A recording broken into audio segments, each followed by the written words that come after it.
the beginning because this is like a 4-person, which we've never done before. Well, we're doing it now, so you might want to sit down. We are doing. We are doing it. Yeah, we're recording. Yeah. Oh yeah, we're doing. Oh yeah. I'm Jonathan Louderback. This is the Loudest Crow. I'm Elijah. I'm Kim. I'm Justin Kroh, and we're here to caw through the noise. I did what you asked. You did do well. I didn't even ask. To a T. Actually, you're like, wouldn't that be funny if we did that? And I executed perfectly. I don't That's see. true. I don't see the issue. This is I'm an agent of already a very chaos. chaotic start to Oh, will of probably course. be the most chaotic episode. Probably, yeah. 4 people. I mean, we're kind of packing today. We are. Well, I'm always packing, Oh my but you gosh. know. I hope you. I go on a lot of trips. What I can I hope you're say? talking about conceal and carry. No, I'm talking about going on trips. Okay. Luggage. Yeah. Okay. Uh-huh. Okay. Whatever, Justin. Whatever, Justin. Okay, Justin. I don't want this to be the first topic, but concealed carry is like you don't even have to have a license anymore in Missouri. No, I think you do if you're. I think you do. If you're, I from what wanted. I was looking at I relatively looked up the recently, gun laws, and the gun laws are really confusing and poorly written. And so I think also it's just the point. bad. You know, I think if I were trying to conceal carry, I'd just eat my gun.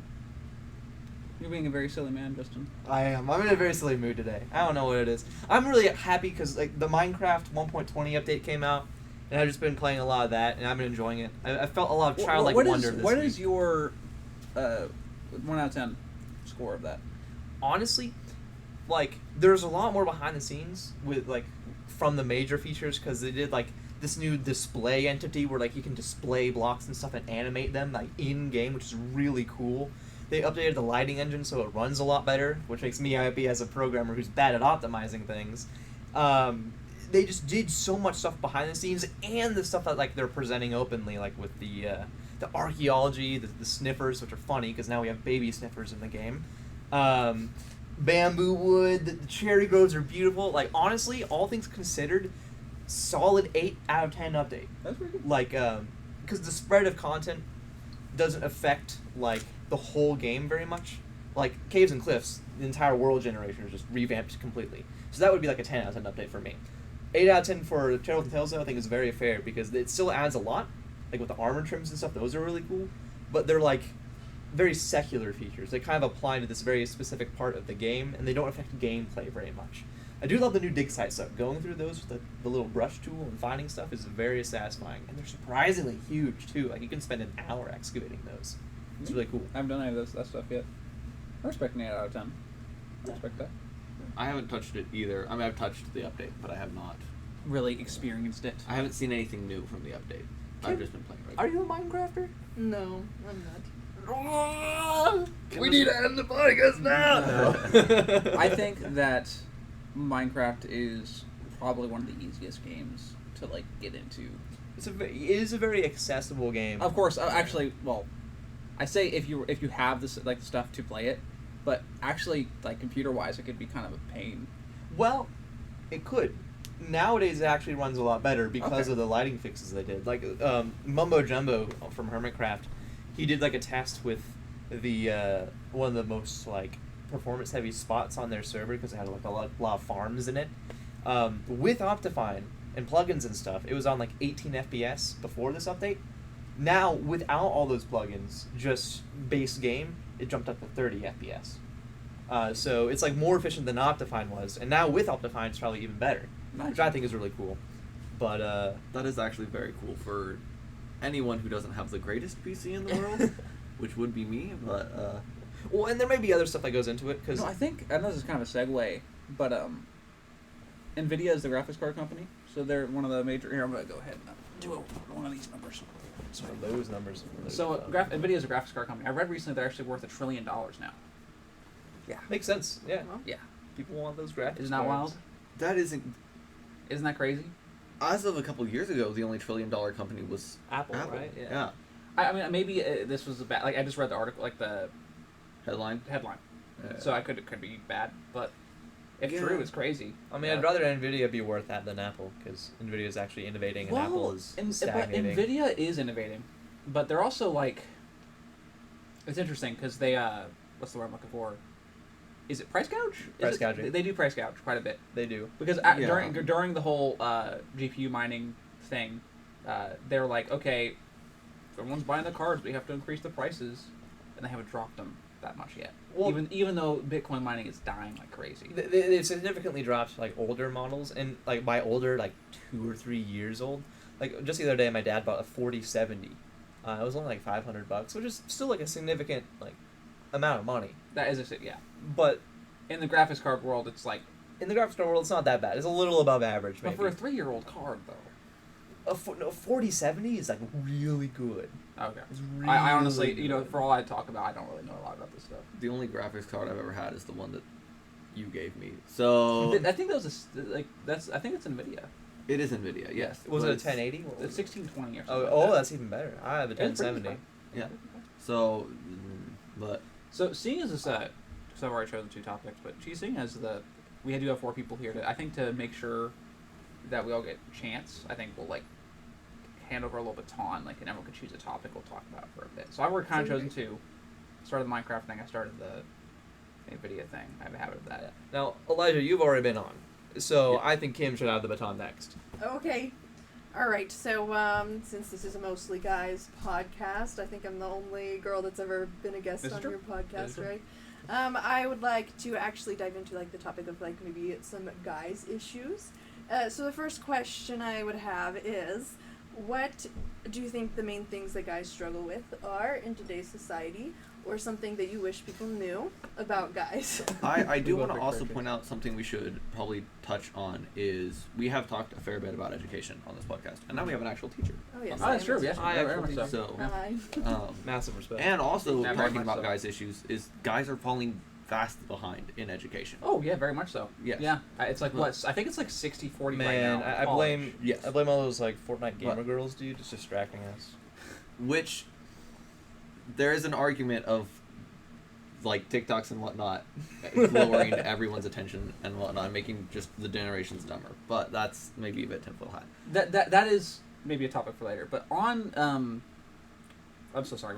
The initial question was just men's Guy issues. stuff, yeah, men's Guy issues. stuff in general. Bro talk. So it was I just guess so. I do want to talk about the education thing. We'll go and analyze that first. I think that interestingly enough, because I think whenever I was growing up, I almost kind of fell into the alt-right rabbit hole a little Yeah. bit. I really You did. I did. No, whenever I was younger, like I was like Sorry. 13 and 12, I started really watching a lot of YouTube, and it started recommending, Ben Shapiro, Rex, feminist or whatever. I it's like okay, whatever. I click on that, and And suddenly it just keeps escalating. it keeps adding more and Yeah. more stuff, and eventually you get into, as we all know, social media echo chambers. It's like you start watching only that stuff, and for a little bit there, before I was really informed, I was like, these SJWs are coming from my livelihood. Being a man is so hard. Having gotten out of that, but having seen it, I think that education, as always, whenever it comes to ignorance, plays such a key role in like piercing through that. But I know that there's this big anti-education movement in the right in general.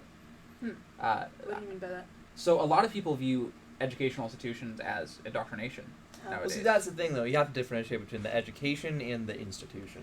You can, but you can't, because I think, interestingly enough, it's like, okay, whenever you ask somebody like this who's like, okay, you're going to these universities, these liberal universities, you're being indoctrinated, what does that mean? It's like the wage gap, right? Whenever I was younger, I'm like, oh, the wage gap doesn't exist. It's fake. But I haven't gotten older, it's like, and have actually listened to the conversation on both sides, it's maybe a bit more of a complex conversation than there is just the wage gap, that is all it is, but there is a wage gap between men and women. And a lot of those sorts of issues, because of politics and because of the education that plays into like changing your politics, end up falling on political lines, which I think is very interesting.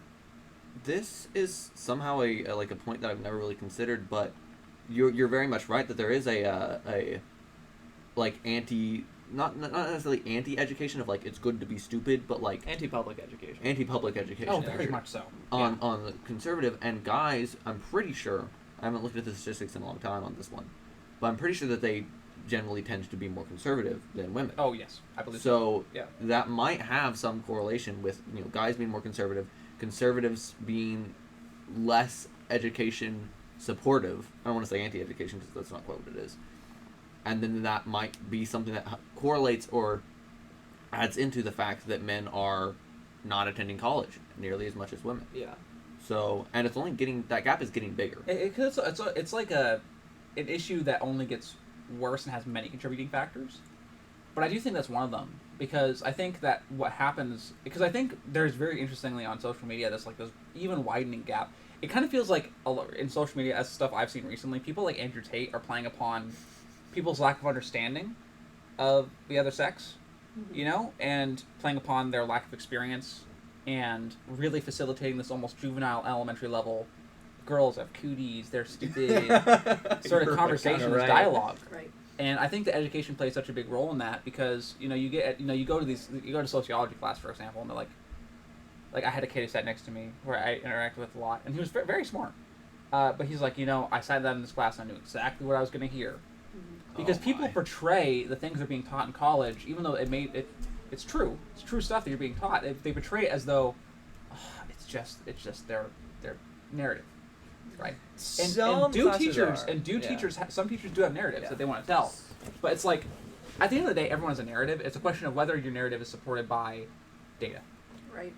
Right. And I have a question when you were talking about Andrew Tate, and how he does not support or he doesn't help guys to understand girls' perspectives and things like that. I actually had a discussion with my high school students about this one time. A lot of my high school guys are major Andrew Tate fans. And so one day I told them, I was like, guys, honestly, for your own sake, I really don't think that this guy is helping you. I don't think that he's that good for you and for understanding and being able to relate to the other half of the population, women. And a student asked me, well, okay, then what do you recommend? And I really did not have any good answer for having resources to recommend to guys for being able to understand women, or to have kind of more healthy, like a more healthy substitute than Andrew Tate.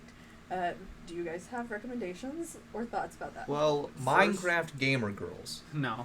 Okay, well, first, I think it's important to note that in this context, at least, it's high school students. So my first thought is to be like, oh, you know, there's a couple YouTube channels called like Big Think and whatnot, but I don't know if they would be willing to sit down and go through more academic content, especially given that we've loosely touched on the fact that attention spans are getting worse.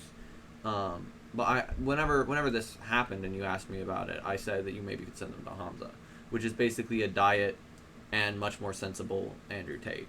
And he still has a lot of bad takes. He still says a lot of bad stuff, but his like percentage of good things he says to bad things he says is in the positives, in my opinion. I think he says more good stuff than bad stuff, and is generally helpful.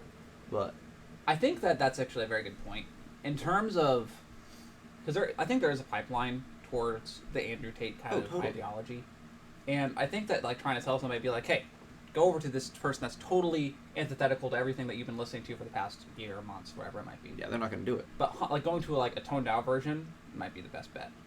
But I will say on that question, I think it has a very interesting premise. Going into it's kind of the premise of that is like, okay, so these people need content creators in their lives, or are going to have content creators in their lives that really inform their perspective, and they need to have a content creator that can inform their perspective of women. Mm-hmm.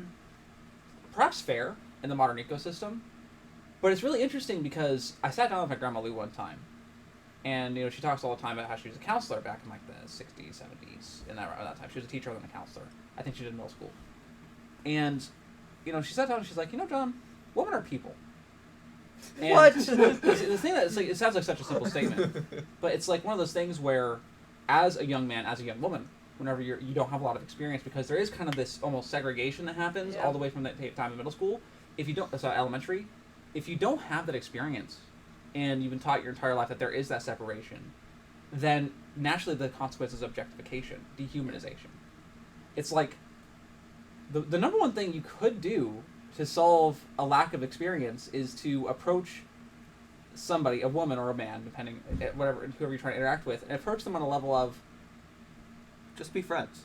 Not even just treat them as a human and see what happens. I mean, like, a big part of it is just giving them time to socialize naturally and just be around each other. But like, what helped me a lot was being part of this friend group, where there were girls in the friend group too, and I got to talk with them and have cool things with them. Like, I was kind of joking about the Minecraft gamer girl thing, but not gonna lie, like talking to a lot of the girls in our friend group on Discord and just like hanging out was like, I do this with guys, I can do it with girls too. Does that mean girls are people? What? I get what you mean. And I do get what you mean. But it's like, finding yourself in similar situations to them, whether that just be being around them at school or like engaging like the same sorts of activities or hobbies, will definitely help. Like one thing that like has definitely helped me recently is going to Zenith and stuff. Like I'll be talking to guys, I'll be talking to girls over there, belaying them, talking to them while I'm belaying them and stuff. And it's a blast. And just doing something with a person of the opposite sex that like you both mutually like is just it's a very easy way to do it without the pressure of kind of crossing the great divide, right? Yeah, Because you're saying, telling your students, spend more time with girls. It's not going to work. Yeah, but, it's not. But telling them to like just join groups of friends or go on group activities or something like that, or even just hang out with their friends who have like a girlfriend or a boyfriend or something, that will help significantly, I think, because it just kind of puts you in these natural, organic situations where those conversations can just arise as opposed to having to be manufactured beforehand. So the answer to Andrew Tate is to touch grass. Yes. Yeah, kind of. It really is. For that phrase, touch grass, basically means just go outside and get out of your hole, and it's said to gamer people that are shut-ins. You probably didn't know. And like this whole conversation like ties directly into what we were saying earlier about like people having a negative view of education. Do some of them have an agenda? Yes. And going to jury, not gonna lie, like I come from a conservative family, I identify as a conservative, and I was a bit concerned that going there, especially in my philosophy and religion classes, they'd be telling me what to believe, or they'd be saying, oh, this is how it is. No, they were just saying, here's some cool food for thought, chew on this, digest it, let's talk about it. And so I talked with all sorts of people, some who agreed with me, some who didn't, but it never got disrespectful. In fact, I have a lot of friends over at jury who I completely disagree with. One of the first days of my philosophy class, this man, I'll say his name was Layden, really cool guy, just walks up to me and is like, yeah, I disagree with you, like, on everything you say, but I want to talk about that because I think it's cool, because you actually made a lot of sense. And so, like, we completely disagree, but just being in an environment where you can naturally, organically talk about these things and cross those divides, I think is very nice. And that's the benefit of public education, right? We talked about this in my philosophy class, like, way back in the time of Aristotle, they agreed, like, schooling is vital to just teaching people how to be civil with one another. Mm-hmm. Right. I actually have two questions. Do you want to say something? I was going to say, did you ever mention Hamza to your students? No? Okay. Good. Two questions based off information that you just said. One, you were talking about like the idea of viewing girls as human beings. Do you guys feel like girls struggle with viewing guys as human beings and understanding guys' perspectives? Well, listen, and two, Justin, you mentioned this idea of like this great divide, like this feeling of this great divide between guys and girls. What do you think kind of causes that, and maybe could help with that? I think to answer your first question, I do think so. Because I don't think it's a one-way street. I think both sides view each other as objects in different ways. Okay. I think that something I was talking with coworkers at work recently. I had a guy come in. I was getting him fitted for a wedding he was going to, and he was a diamond salesman. He put together diamond jewelry, and he actually usually his usual haunt and his usual clientele was people who worked at Evangel University. He sold engagement rings. Mm-hmm. So I'm like, oh, so what's the average ring cost? Like, how much people on average spend on a ring? I'm expecting like 1,000, $5K is average, upwards of 10, Wow. depending on the person, right? I think what's the standard? Is it like a third of your salary or something? So the standard depends on who you are, and because yes, for a long time. Because here's the thing, right? A lot of, I hesitate to say generic, but I think there is a traditional societal expectation that, oh, well, if I'm not worth it, then you're not gonna get you need to give me a ring that's worth me, right? That's like the traditional expectation, and I think that for a long time, and it's kind of changing because the dynamic has changed a lot. Women viewed men as a source of security, source of income, and that sort of thing. Give me your money.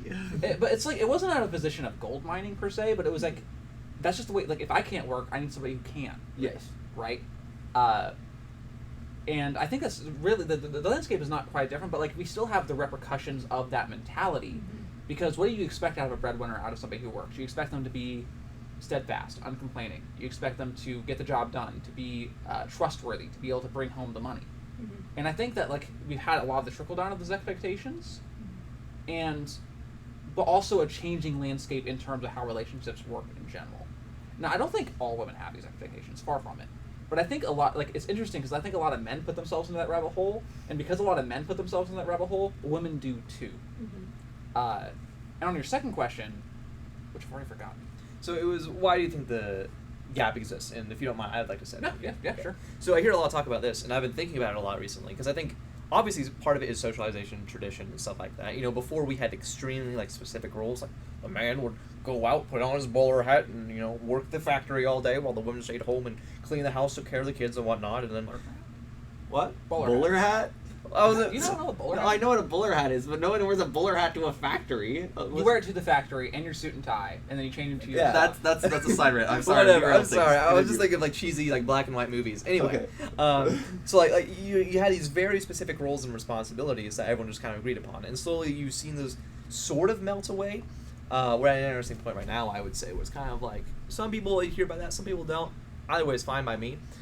And you very much have the socialization aspect, where it's just like, you know, from a very young age, hey, let's have a play date with all these guys, or let's have a play date with all these girls, and then, you know, it goes on and on and on from there, and so then you have friend groups forming where it's mostly guys or mostly girls, and anyone who joins the friend group is probably just in a relationship with one of them, which I think is fine, but I do think there's a huge biological aspect to it as well that nowadays is getting more ignored.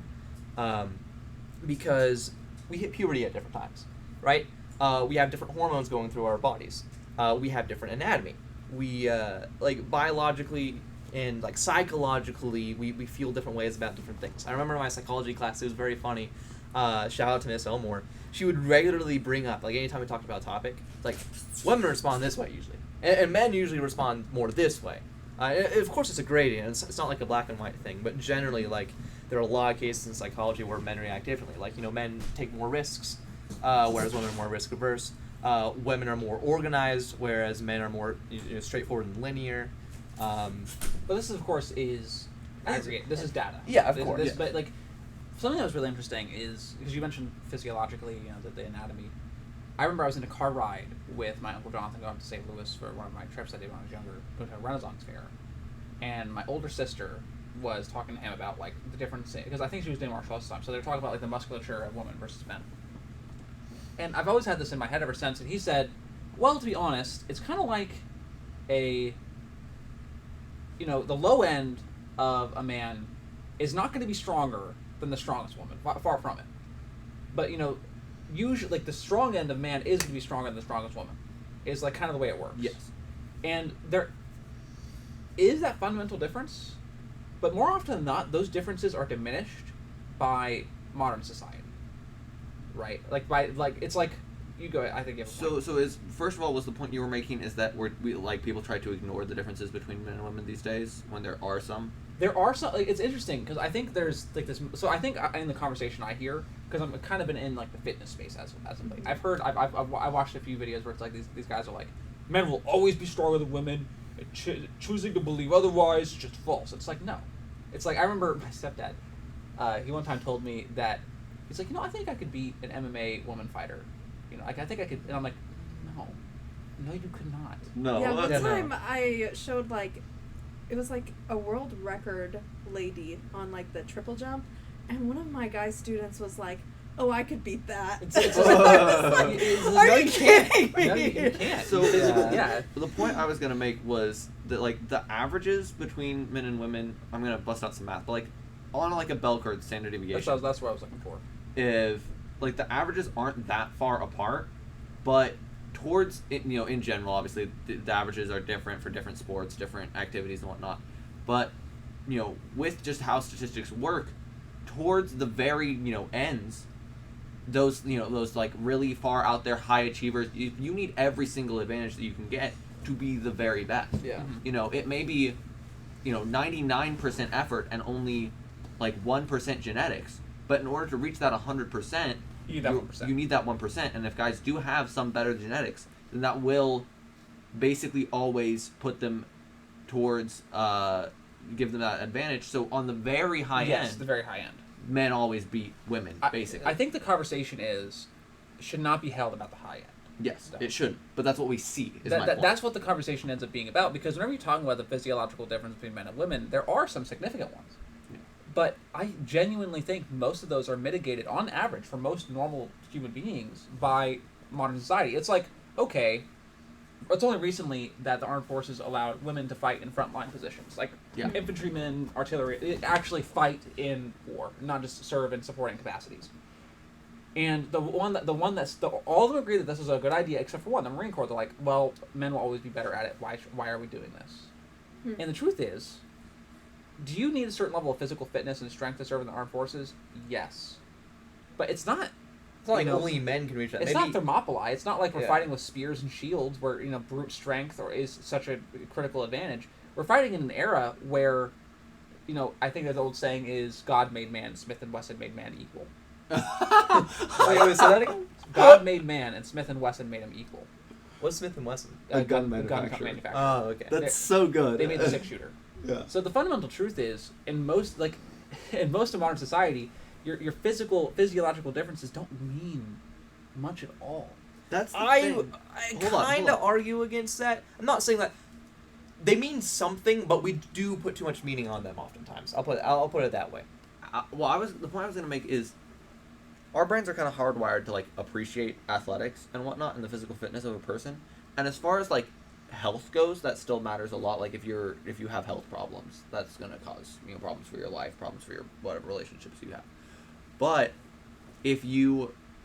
overall, athletics is generally irrelevant to most of our lives. I don't need to be. I mean, I actually do because I've just joined the army. But most people do not need to be athletic. It's not a necessity in the modern world anymore. Yeah, because a significantly higher portion of men, just on average, can do a pull-up compared to women. Well, who cares? Well, yeah, you can't. And then who even cares? It's great, do a pull-up. I need you to work for me, please, or I need you to help me raise a family, please, or I need you to right.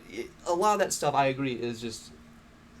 In fact, I'm interested that you kind of looked at the physiological stuff first, because while I would argue, we do men and women do differ in that area quite a bit. I think that matters almost that does not matter compared to the psychological stuff, in my opinion. Accurate my statement's about to be. I can't remember where I got it from, but I remember reading at some point that your ability to put on muscle and therefore strength is mostly attached to your height. And men on average are taller, which is why on average they can be stronger. I agree. I'm not sure if this is true, by the way. It has a high correlation, but it's not the only factor or anything. It does have a high correlation.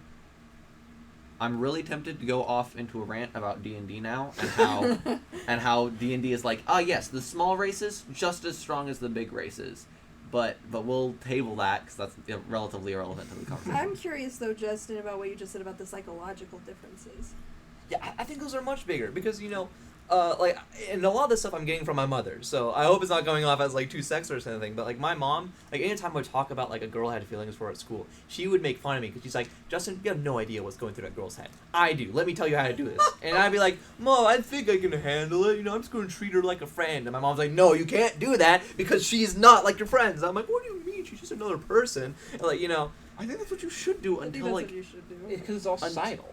Yeah. It is all societal. I think what's really interesting... Okay. No, you go ahead. I wouldn't say all societal. I think that there's something that Kim and I have also talked about a lot is how much of the differences mentally between men and women are biological and how much of it is just socialized into us. Men not really being able to... Men in general struggling with properly dealing with their emotions or having any kind of outlet instead of just bottling them all the time. That's, I would say, societal... Probably, 90% of that societal. Maybe there's some biological factor into that, but I think that that's basically completely societal. I also think that part of the evidence of that is you do see men who deal with their emotions relatively well. I would say that most of the people in our friend group do. Yeah. If only because of John. Well, and just because you see exceptions to the rule, that doesn't mean that the rule isn't there. Because on a psychological level, I think I remember talking about this in my psychology class. The limbic system is affected by estrogen much differently than it is by testosterone, which Remember what the limbic system is? I forget. That's in the brain. And that is basically what runs a lot of your emotional processing. And in men, it's not necessarily weaker so much as it's not as fine tuned. It's just kind of all over the place. Whereas with women, it's a lot more organized generally, which is why they're not only less afraid to talk about their emotions and they do it more openly, but it's generally why, you know, people will say that women are more emotional. It's not because they're constantly like on their period or something. It's simply because like literally their psychology makes them better at processing emotions and empathizing with other people's emotions. So allow me to poke at your theism a little bit. Does the soul feel the impact of hormones? Oh yes, certainly. I would argue that the soul, if you know, I believe in a soul. If there is a soul, or a third party mind that controls the processes of the body, then no. Does it feel the impacts? Is it affected by? No. The soul is, and from a theistic perspective, I'd say like the great equalizer. Like everyone has like a similar soul. It's not like you have a male soul or a female soul. So if you operate from that perspective, right? It's like if you, because like think of it this way.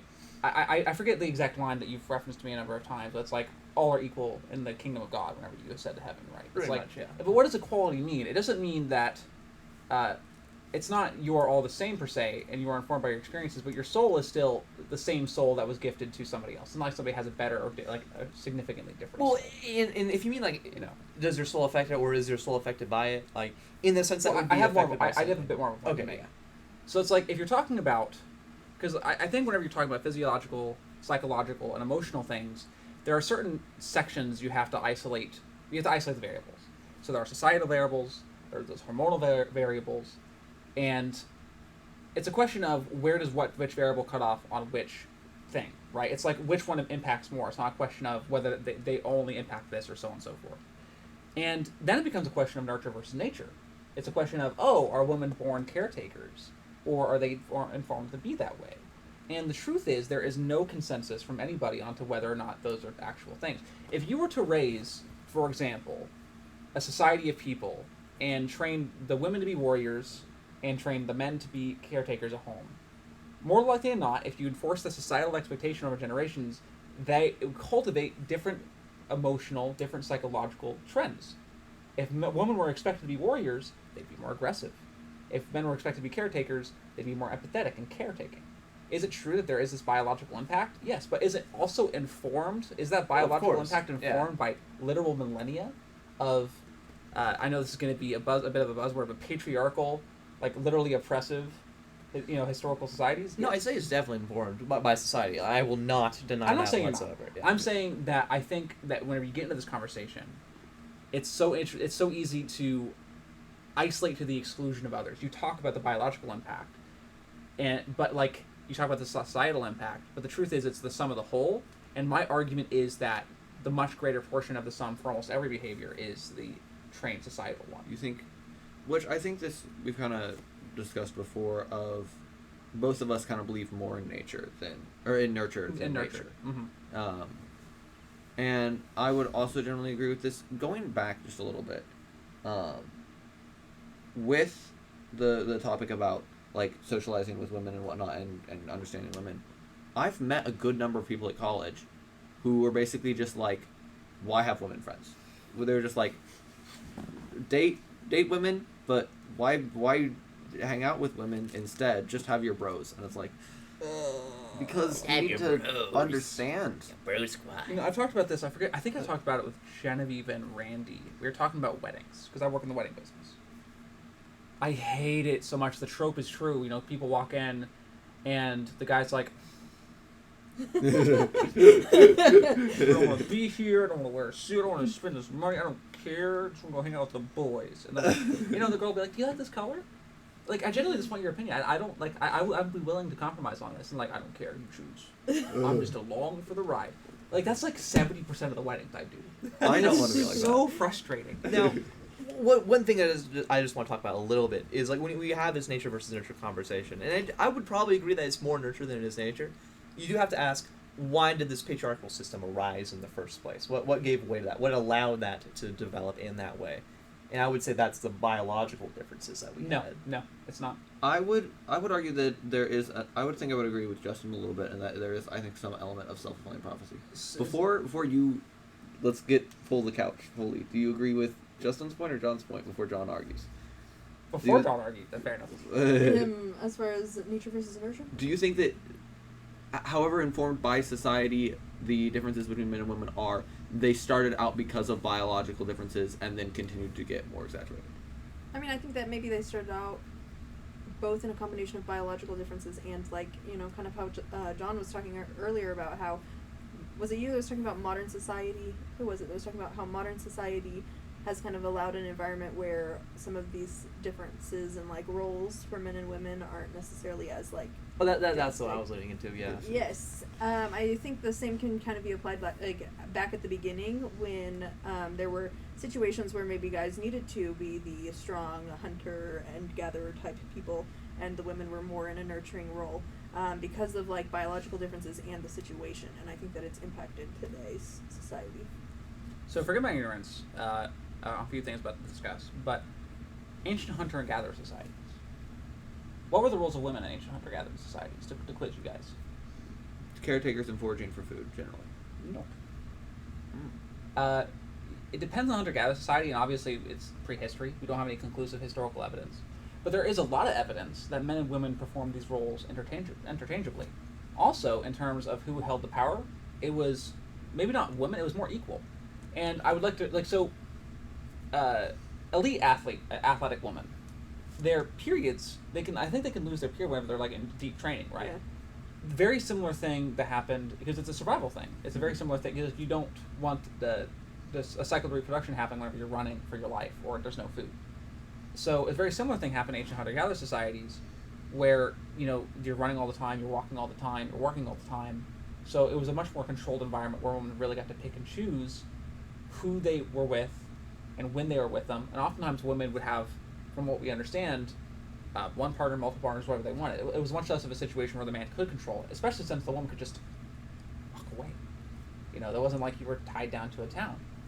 In fact, we found that upon the advent of settled society, the major reason that the patriarchal society developed is not because of inherent biological difference, but because of inheritance.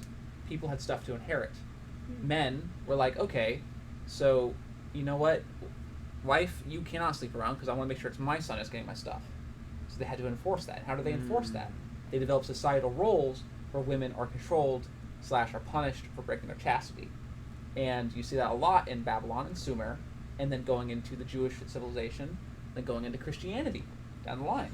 You see these patriarchal, you see a clear path directly from these ancient societal trends in every single developed agricultural river basin civilization, all the way up to basically the Bible of modern day Western civilization. But what was the birth of those trends? The birth of those trends, if you're about to make the point that, well, men were stronger so they were able to enforce them. No. What is your point then? My point then is, like, it's like literally, like, it comes down to the sexual level of you have the womb and the eggs, and then you have sperm on one end. And, like, I've seen this talked about a little bit between psychologists and physiologists and stuff. But, like, you know, one of the most fundamental differences between men and women is that, you know, women cannot have, well, generally speaking, can afford to be more choosy about their sexual partners because they're not fertile as long, right?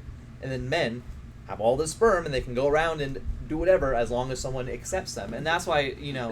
I think the fundamental difference is less that. I think the fundamental difference is that women carry the babies to term. Yeah.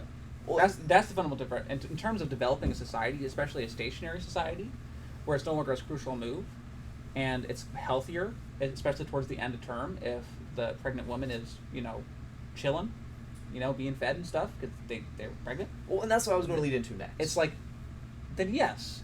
But I would argue it was more men taking advantage and trying to uphold their lineages and taking advantage of the fact that, you know, this was a crucial biological process that, you know, like, it's like one of the biggest reasons that women probably didn't fight wars for a long time, at least into the scale of men, is because, and this is a totally anecdotal, I don't know how much of a basis this is, but it's like if you are pregnant, it's kind of hard to fight a war. Well, yeah.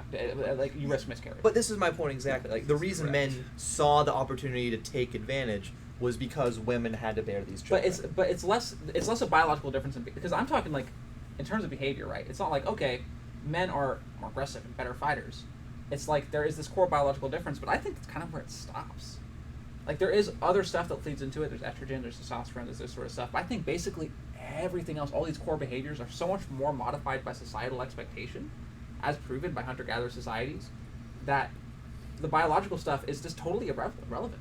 know. I wouldn't say totally irrelevant, but Can we go back to the military idea for just a second? And I want to ask you guys about this like big elephant in the room in terms of like men and women with equality. Do you guys think that women should be required to sign up for the draft? You know, yes and no. In terms of like pure, we're gonna win that war and we're gonna like beat the enemy. Having the largest reserve of high quality manpower is incredibly important. And I think there are a large number of women that, in terms of if we had to start a draft, would be perfectly excellent candidates to serve in the armed forces. But if you were to have a country to fight in after, like, so it's like, it's kind of a weird, multifaceted thing. Question for you: do you know what happened to the population pyramids of Europe after World War One? The dead generation of men sent to die in the trenches, right? So it's like suddenly you have this imbalance. There's more women than men. In a very my thoughts are scattered. Let's start at the beginning. Whenever you call a draft, why are you calling a draft? It's because you need a sizable military force that goes beyond your ability to equip and fight with on a volunteer basis, and that you're fighting a war large enough where you need to have a large-scale conventional army. The question then becomes, why do you need that conventional army? Will you need that large-scale conventional army? You did previously, going out of World War I into World War II in the early nuclear age. The ability to field a large conventional army of good enough recruits with good weapons was incredibly important. We're not in that age anymore. So, do I think that there are a large number of women that, if we were to fight a conventional war, it would be useful to have in the armed forces to help us win a war? Yes. We're probably never going to fight a war like that ever again. Nowadays, with every nuclear power possessing nuclear weapons, it's like, if we're fighting a war like that, shit's already over.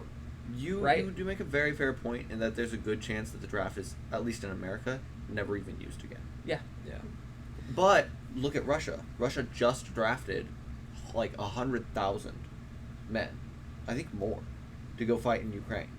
And I'm not arguing whether, which actually that might be a good argument against women having to be the draft. But I would say my general stance is yes on the pure basis of equality. well, in something Because if I am required to go serve and die regardless of whether or not I want to, and like there's no like it's just worse. Like before women had the right to vote, there were a lot of women that were against it, because the assumption was that it would come with the draft.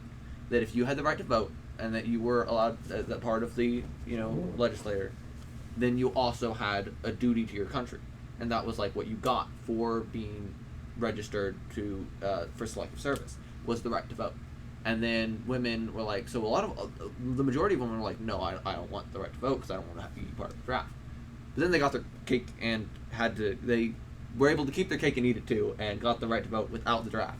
So I'm like, well, something I think is interesting to consider here, just like if you're like being a purely methodical like general or person in charge of the draft, we talked about earlier the average like physiologically difference between men and women, and I'm just being devil's advocate here. I'm not saying I actually agree with this in terms of equality, but the average between men and women might be very minuscule physiologically. But if like men on average are more successful in war by say 1%, when you have troops that have tens, maybe hundreds of thousands of people, that average means essentially winning or losing the war, I would say. No. And so, do I think we should draft women if we ever do a draft again? Depends. And another thing is warfare has changed significantly. Like even if we do kind of have a more conventional war, we have a lot more roles we can fill now with people piloting drones, with people doing a lot of programming with that stuff. You have people who might need to cook, people who might need to serve as a medical team, people who might need to organize troops, because honestly I think women would be a lot better at that than a lot of men would be. I think what it ultimately comes down to is, should we allow, or should we force women to be drafted? I would pray that no one has to be forced to be drafted ever again, right? But if we do, because warfare has changed so much, even considering that methodical standpoint of, well, if men are slightly better by any statistically significant amount, then we need to go all men. I think that's wrong. It might be a thing where it's like, like there are different rounds of the draft that might alternate between men and women or somehow. I don't know. I'm not a military man. But I do think in terms of equality, it would be valuable to draft women as well as men if we ever draft again. But What about you? What do you think about your own question?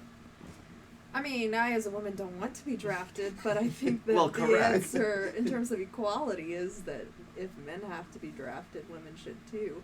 I mean, you do kind of run into the thing where if you're drafting men and women, then it's like, would you just draft one of them if there's a family? And how would you make that decision? Well, with the draft in general is you can apply for an exemption if you're like an only parent or something. That's, I believe, correct me if I'm wrong, Mr. History, that historically that's like a valid reason for not being drafted. They'll be like, oh, I have 3 kids and I'm the only parent. Then they'll be like, okay, fine.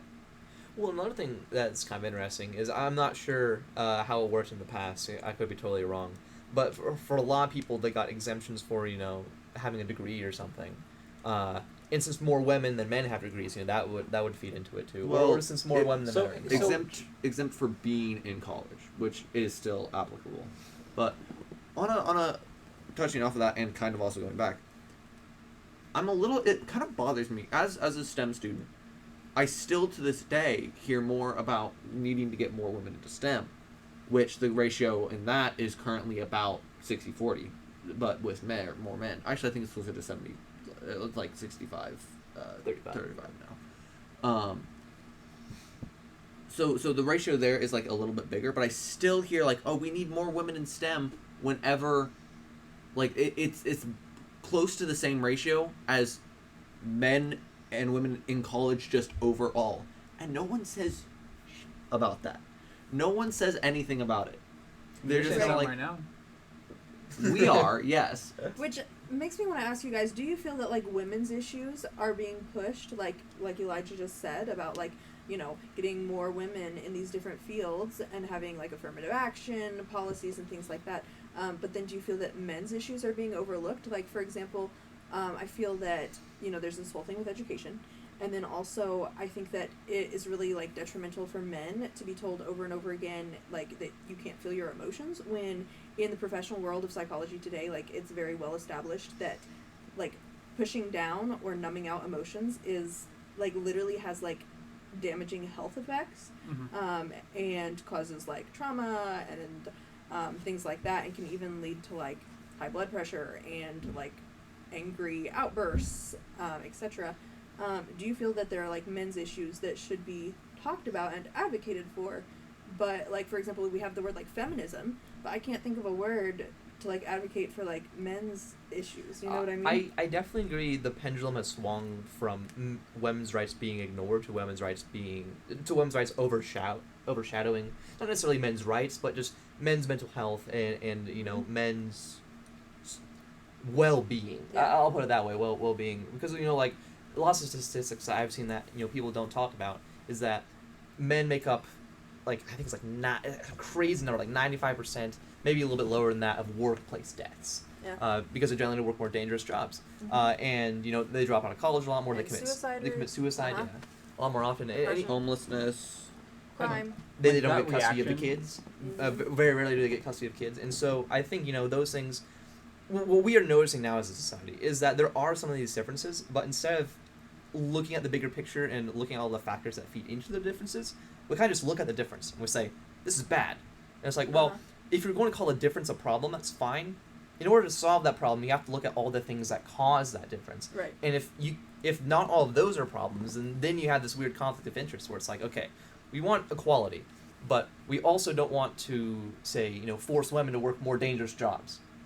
Right? And so we have to really think about everything that feeds into these differences before we can say, let's eliminate them. I have 2 points. First of all, I think that a large kind of problem with it is just that people are just relatively unwilling to compromise, and get so boxed in of like, oh, talking about men's issues doesn't mean that you just like don't think women's issues exist. But it feels like a lot of people treat it that way, or just like that's also just like a universal thing in general of like if you talk about some issue, then people are like, oh, why aren't you talking about this other issue? Do you think that's less important? It's like, no, I can just talk. I don't have to dedicate all of my life to that issue. And I've already forgotten what my second point was. So, what I was going to say is, like, there's no feminism, but there is an organization called the Men's Rights Association, or MRA, and it's not like super out there. It's a little bit out there and kind of mingles with like the red pill community and whatnot, but on like the internet, in like kind of more feminist or like left-leaning organizations, I have seen the MRA called a terrorist organization, and it's like, no, it is not. It is not even close. I think what's okay. My gut reaction to your question of are men's rights being ignored in favor of women's issues is, yeah, it feels that way. My gut instinct is like, yes, in the zeitgeist of the conversation, I never hear about people talking about men's issues. That's my gut punch. But for some reason, this conversation always smacks of something incorrect to me. It always feels like, okay, yeah, that's true, but obviously people know that, so why aren't they? And it's like, you say that, it's like whenever I hear men's rights, I'm like, that does not feel right. Because it kind of, and let me finish, it almost feels like akin to white rights. It's like, oh, all lives matter. Because there are men's issues out there, but it's like, these are men's issues that are not just propagated, let me finish. I was going to agree with you. They're not just propagated by, feminist organizations. It's like whenever a feminist is saying there's a wage gap, they're not saying men deserve to commit suicide. Because oftentimes these issues that men face are not propagated by feminists or women, they're propagated by men.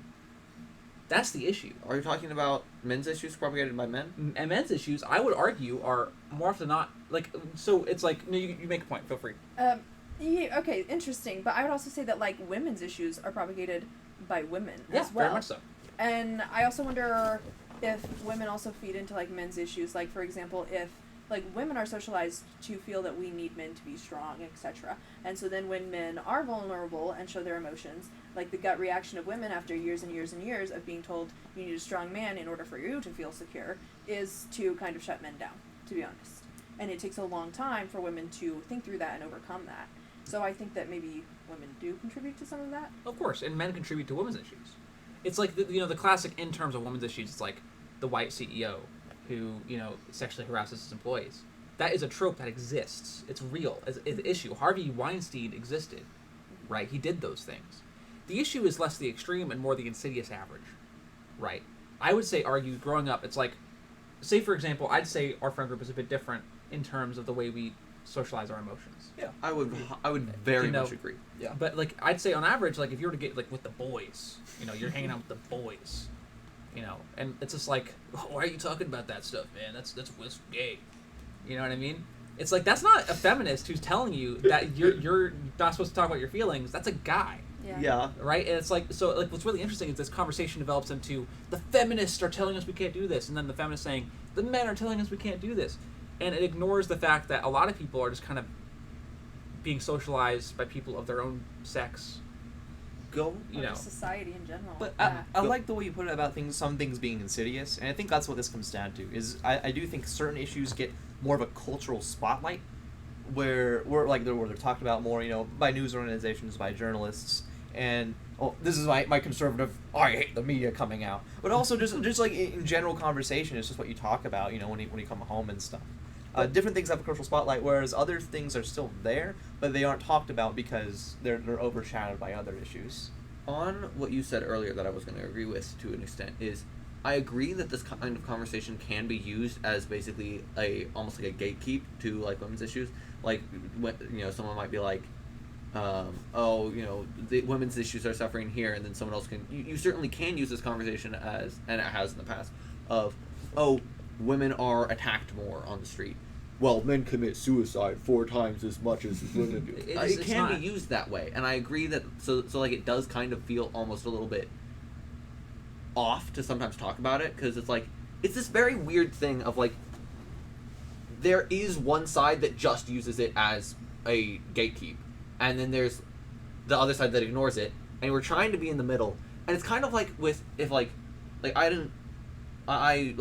this is a bit with Black Lives Matter and whatnot, I support that, but I don't support the riots and whatnot. And you have to almost be careful of the way you criticize Black Lives Matter, because if you're well, hold on, don't hold on, guys, wait, slow down, then and you're being critical of it, then before you know it, there'll be some white guy with a shaved head behind you being like, I agree. Yeah, Yes, it's like come to sometimes- my side. It's like that's not where I want to go. The discussion of these issues can almost feel like a monster under your bed sometimes. It's like you look around before you say something. You're like, but the truth is, a critical examination of anything, even something you agree with, is crucial to be able to support your position. And I think what happens more often than not is not that this cultural spotlight is being controlled by any like isolated group of people like the media, Yeah, no, or something like it's that. But it's more like a cultural spotlight develops because we have these inhibitions and barriers that we put in place for ourselves in these conversations. It's like I remember we had that conversation online about Black Lives Matter a while ago, whenever the riots were happening. And Are you talking the one where it was like a Yes. bunch of us and it turned into a big argument? It turned into a big debate, and I would say argument. I think argument is probably fair. It was a debate to me, but Not to some of them. it's just it's oftentimes it's like people develop these camps for themselves, and they develop these camps in isolation. The truth is, and I think we all acknowledge this, it's like feminism and men's rights and whatever. They don't have to exist by themselves. Right. Yeah. But it's not like. But I think people develop these camps where like the existence of these other things almost feels like it threatens them, Yeah. right? Because of these inhibitions and barriers that we put up. There's something to be said for there are often ideas that are opposed but not mutually exclusive, but people just treat them as if they Yes, are. that people treat like everything is mutually exclusive. Yeah. Yeah, So- and it's like everybody needs a villain. You know what I mean? Yes. Like, Yes, yes, and it does so feel it's that way. Part of the either cultural the other, yeah. men or and I just wish that we could kind of like talk in a more complicated, nuanced way and realize that men have issues too, even if there have been a lot of men throughout history that have made some really bad decisions that have hurt a lot of people. I get entirely what you mean. It's like this is gonna be kind of a joke, but it's like, are men pigs? Yes. Are they also humans? Also yes. It's like saying all cops are bastards. I feel like a proper statement of saying all cops are bastards is not like you're not actually saying all cops are bastards, but people lose the nuance of that. You know? Yes, but I still don't like those kind of absolute I don't either. statements. I don't either, and I don't use them. I reference them because I think it can those sort of statements can serve as a statement of the general issue, but they are often treated as a cis would and absolute.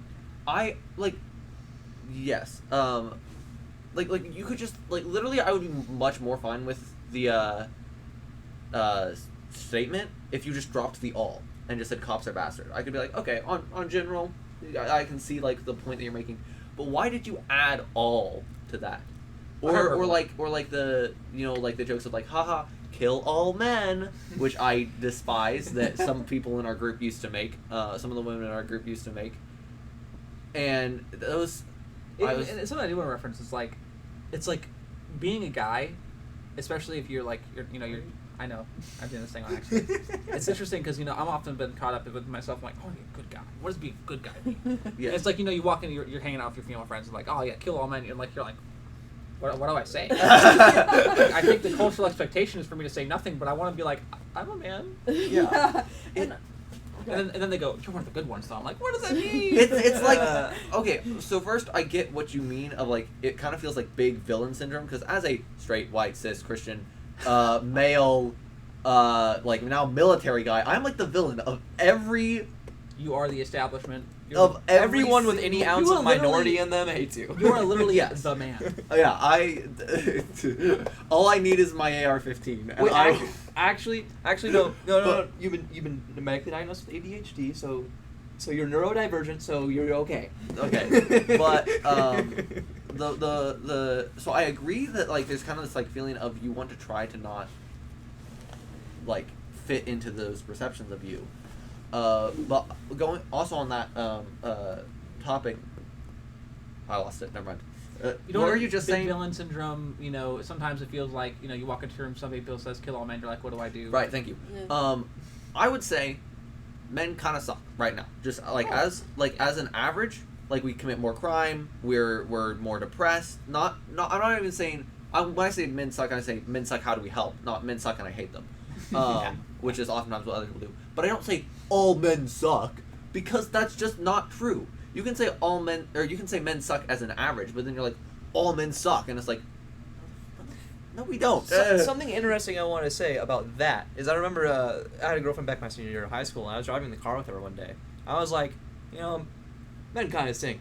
And she was like, well, maybe, but women are so much worse. You don't even know. Like, you are crazy. I'm scared of other women. And I was like, what? And Okay. and so I do think like no matter what kind of group that you're in, you almost have.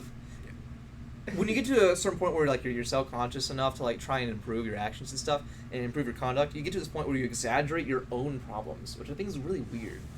Perhaps. I think I'm kind of a concise way of putting the men's issues is that with women it's like they're struggling, how do we help them is the general vibe. With men it's generally men are struggling and it's their fault and they better. suck and do better, do more. Yeah, it's just telling men to do better instead of like saying why is this happening. It's your life. With women it's your life is fucked up, how do I help you? No, I think it's important to with men it's your life is messed up, it's because you're too weak. You know, I will say that, like, I just want to craft a clarification between there is the zeitgeist, there is the conversation, there is what's on social media, and then there's the truth of the matter. Because let's break it down to its brass tacks. We're all humans, and there are avenues by which you can analyze humans as a whole in a very optimistic, positive manner. I'm not human, remember? Sorry, you're Justin. It's okay. For example, whenever you're a junior in high school and you go through a breakup, you're dead, you're dying. It's the end of the world. And my grandma gave me a book called Meditations of Marcus Aurelius. And, the answer kind of will go all the way back to the beginning. And it's like, who do you send young people to whenever they are having these issues in life? And they're so tempted to do the zeitgeist, to talk about the zeitgeist of the conversation, to establish these differences between men and women, to have this conversation that were happening. But I read Marcus Aurelius, and his voice to me did not come through as a man, but rather a human. And through his words, I found healing. And I think there's so much out there that people can find, so many more ways of analyzing the human condition that are so much more constructive. So it's important to have these conversations about the zeitgeist, because we live in society. We are in a society, so to speak. But I think that it's really refreshing to, you have to dive in the pool, but you have to get out every once in a while. You have to get out. You know what I mean? Because here's what I'm saying. Here's my thesis statement. Men have issues, women have issues. Humans have issues. And at the end of the day, no matter what society says, it is every individual's self-determined fate to decide who they're going to be. If they're an asshole, that's their fault. You know what I mean? That's not because they're a man or because they're a woman or because they're a Christian or because they're Muslim. It's because they're an asshole. I think it's really You know what I interesting. Your point about reading Marcus Aurelius as like a human, not man or woman. That's exactly how I read Jesus. That's how I read King Solomon when I'm reading the Bible. Mm-hmm. And a lot of this that he said, Proverbs, Ecclesiastes, and then the book of Job as well. I think very interesting that you mentioned that when you're reading truth, the kind of divisions that you might have or whatever cultural biases you might have just kind of melt away. Yeah, for sure. It's healing, because it's like, I think we establish excuses for ourselves and others. And, it's like you run into, it's like, and at the end of the day, you can't argue due to nurture that people didn't have opportunities perhaps to better themselves. But you will always find somebody in the same conditions as you, or find somebody that you are dealing with that's in the same conditions as somebody else. And you'll find two totally different outcomes based on the way they dealt with their situation. There are so many men that I have met that might fit that generic, I don't talk about my feelings mold, that are happy, healthy, super awesome to be around, and in their own way can deal with their shit. You know what I mean? It's like, should it be that way? Not necessarily, but it is possible. Well, I think, as opposed to asking how should things be, we need to start with asking how are things now. Yes. And then kind of build off of that. Start there and work your way back. Because should we be in a place where, say, the wage gap doesn't exist? Yeah, probably. But then we have to look at, okay, why does it exist? Why is it here now? What factors are leading to it?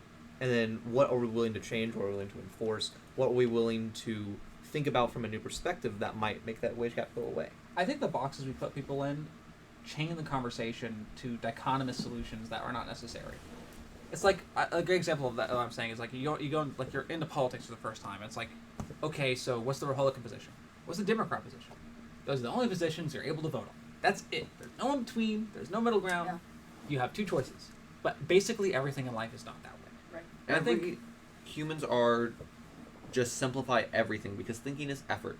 So just find a solution, find a explanation, simplify it down to that, and then run with it. Is how everyone operates, and it's almost always wrong. Yes. Even in things outside of politics. Like engineering, they always are just like, do it this way, even though it's an approximation. Like in aerospace, this is only, they're like, this is how it works, but also not really. They're like in high school, they were like, assume frictionless. And we don't assume frictionless anymore at this level, but they're like, assume the air doesn't get compressed. Assume that that the air isn't turbulent flow and that it's all uniform. So there's always another layer of nuance that you could add into both political and otherwise discussions, it's just more effort, and it's important to try and get into that level of nuance and not just simplify it down to the very simple, because there's a lot more advantage and a lot more efficiency to be gotten out of a nuanced conversation instead of just being like, it's someone else's fault or it's this way and I can't be changed. In the example of relationship, I found my relationship with Randy, it's like, just looking back, it's like, okay, you meet each other. It's like, what are your first assumptions? Oh, she's pretty, she's a woman, she's blonde, she's blue-eyed, she's a swimmer. You have all these boxes. You start putting them in the boxes to figure them out. I think that if it's a good relationship, slowly but surely you dig past the boxes. And eventually maybe you find who they are. Mm-hmm. Because you know them. You know where they came from. You know what they've been through. And I think a lot of humans, not men or women, but humans have a habit with other people they're with of, they look at them, they're like, you're going to stay in the boxes I initially put you in, because thinking is hard.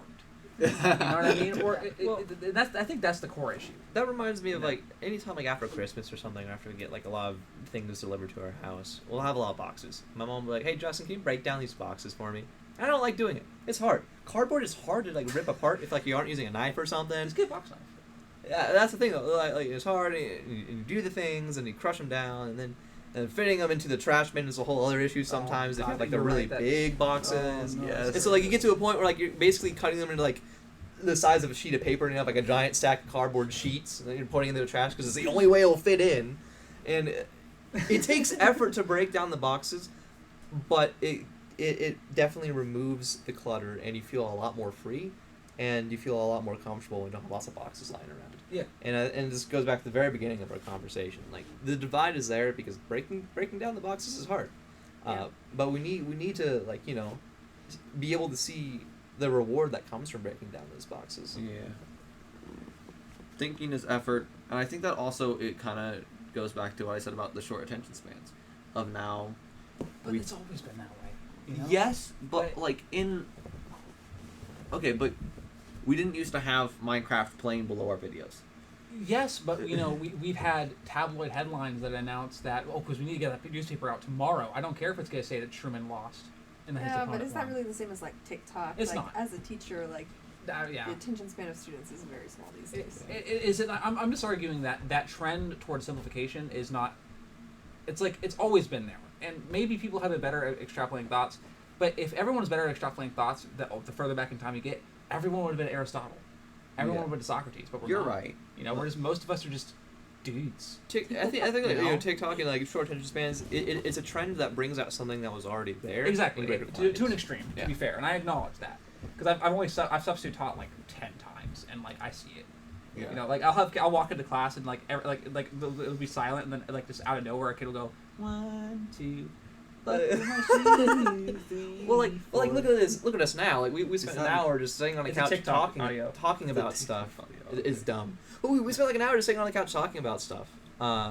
Because it's not too hard to push past the attention span stuff as long as like you see past it. But seeing past it is hard when you're constantly surrounded by kids going 1, 2, back on my seat, or like you're constantly sharing things, right? I think we're also better about it than most people probably. Yeah, and I think whether you have friends that are willing to do that really impacts you. It does. It does. So. Yeah. It's about finding the right circle. Because it really is. Like a lot of the people at college that I've met wouldn't be down to kind of have this type of conversation. There was one group that I found that I absolutely loved, my workout group. We would go to the gym, then we would go and have breakfast and drink coffee and talk politics, and that and philosophy and ideology and theology, and it was great. But like with some of my old roommates, I have probably mentioned this to all of you individually, but I'm going to repeat it for the podcast. There's the question game that you come up where basically you ask a question and then everyone goes around and answers it, and so the idea is that if it's an uncomfortable question, you also have to answer it. So it's basically like a level of, it's truth or truth basically, but everyone has to do it. Truth or truth. And if you ask a very vulnerable question, you also still have to do it. And so I explain the idea of just like, we go around, someone asks a question, and then everyone, including the person who asked it, answers it. And then my roommates looked at me, said, quote, that sounds like some woman shit, and then we didn't play it. That's kind of funny. He was partially joking, but also we didn't play it. So It's kind of funny. Well, because I think whenever I'm talking about breaking down those boxes, it's not something you can just do without consent. Like that, it's vulnerability. A true relationship is, hey, this is like the part I don't like about myself. Do you still like me? And then it's them saying that's not like that big of a deal, dude. And you're like, yay, you know, I feel better. I think a lot of people though don't learn, possibly from their parents, possibly just in general, how to be vulnerable. Mm-hmm. You know, and men do that in particular, to be fair, but women don't. Like they don't either, but they just do it in a different way. Right. You know what I mean? Playing that question game, like I remember the first time we played it here in this basement, like where we are now, and I like actually was like very anxious and like almost shaking a little bit. That was like a very new experience for me, and I know that you're kind of like, oh, I didn't do much, but I do think that your impact and well, your grandma's impact through you, your grandma impacted you, and then you impacted, I would say, the entirety of the friend group. And yeah, my grandma's pretty cool. And have significantly changed the way that, like, a lot of the guys in the group think. You just made me have a thought. My grandma's a counselor, and like I've always been like every time I've left her house, I'm like, yeah, I feel better for some reason. I think there might be a correlation there. Actually, I think she's been counseling me for like the past decade of my life. That's how I feel when I talk to Elijah. Well, I got most of what I learned from him, so I got my grandma. So everyone thank Grandma Lou. Yeah, Grandma Lou. Thank you, Yeah. Grandma Grandma Lou's Lou. pretty cool. Yeah. She's awesome. You go see her soon. No, that also ties back into there are very few male counselors and psychologists, and it's only getting smaller and smaller. You know, Mm-hmm. which going back to kind of the whole like men sharing their emotions of, I think. Well, actually, this would be an interesting question. Do you? We'll start with Kim first because Kim would have. I don't want Kim's answer to be influenced by our answers. Do you think that men in general would be more comfortable sharing their emotions with a male psychologist or a female psychologist? A male psychologist. Male psychologist? I would say surface level, I probably would be like the initially probably like a female psychologist, but then like actually deep stuff, male psychologist, which is what you're gonna want for a psychologist, some male psychologist. I think it depends on what I'm talking to them about. You know, I think we're down for either though. I'd be Would down men for in either. general though? Oh yeah, definitely they'd be more comfortable with a man. I think. Okay. Like I think I would kind of will tie my parents into this. I think about like which parent do I go to for what. Sometimes I go to my dad, sometimes I go to my mom, and it really does depend. In general, I think I go to my dad for more things, especially for these kinds of conversations, just because I feel like we're on the same side of that divide, right? Just because that, and that might be a purely social thing. But I do think it is nice to, you know, just when it comes to a male psychologist and a female psychologist, going into it, you don't know how they're going to respond to what you say. But if you have any kind of notion that maybe the man will understand where you're coming from more simply because he has that in common with you, like that's one thing that you know you have in common. I think just generally because you like to associate with people who are similar to yourself, you'll go for the man. Granted, you don't know anything else about these two psychologists, just because we like, when we're talking about this stuff, we like to be heard and related to. And so if we don't know anything about these two different people, we'll just go for the one that shares the same sex because it just Another makes similarity, sense. yeah. It's another similarity. The way I've kind of always seen at least relationships amongst friends of like just socializing with people in general is I've always found that I can make friends with women more quickly because there's not that just like inherent kind of like barrier, that general kind of almost like jadedness that is more common in men than women.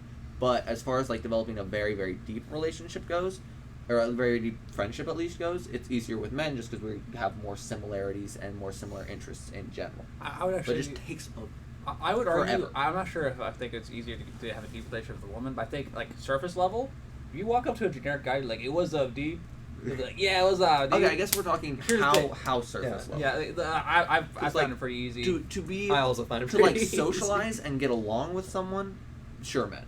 But and like make that like initial barrier of just like first contact, sure, men. But like as far as like being actually friends with someone, it's like I can be chummy with a bunch of random guys I don't know easier than I can be chummy with a bunch of random girls I don't know. But like I wouldn't consider those people friends. They're just passing That's acquaintances. a fair point. I was just saying surface level for sure. Yeah. You know, just walking up and be like. It's Part like, of that is because though women, you know, oftentimes somewhat rightfully see men as much more threatening. and like a man's not gonna be scared of me at all.